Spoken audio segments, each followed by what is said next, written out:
કારણે રોગચાળો પણ વધી ગયો છે। રાજકોટ શહેરમાં શરદી, ઉધરસ, તાવ અને ઝાડા ઉલટીના 714 જેટલા કેસ નોંધાયા છે। મેલેરિયાનો મહાનગરપાલિકાના ચોપડે માત્ર એક જ કેસ નોંધાયો છે। ફરીથી ઋતુ બદલાતા ખાનગી અને સરકારી હોસ્પિટલો ઉભરાઈ ગઈ છે। બાંધકામ સાઇટ પર શું ધ્યાન રાખવું તેના માટે ગાઈડલાઈન પણ જાહેર કરવામાં આવી છે।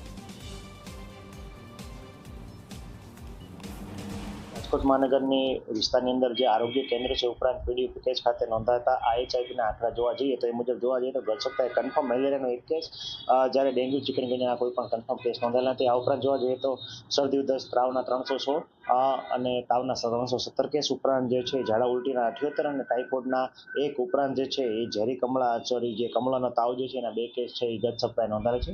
આ ઉપરાંત કોઈ પણ રોગચાળાના આંકડા છે એ નોંધાયેલા નથી। ગત સપ્તાહ જે એની પહેલાના સપ્તાહ જોવા જઈએ તો શરદી ઉધરસ અને તાવના કેસોમાં ગરમીને કારણે હાલ જે છે એ ઘટાડો નોંધાયેલો છે। હાલ જોવા જઈએ તો સવારે થોડોક આંશિક ઠંડી ઉપરાંત બપોરે ગરમીનો અહેસાસ થઈ રહ્યો છે। ઘણી વખત જે છે વાયરલ ઇન્ફેક્શન વકરવાની શક્યતા છે। લોકોએ ખાસ કરીને પરેજી છે રાખવી જોઈએ। બહારનું જે ભોજન ઉપરાંત પાણી જે છે ઉકાળીને પીવું, બહારનું ભોજન આરોગ્યની ઉપરાંત ખાસ કરીને શરદી ઉધરસ અને તાવ જેવા કોઈ પણ લક્ષણ જણાય તો વહેલી તકે આરોગ્ય કેન્દ્ર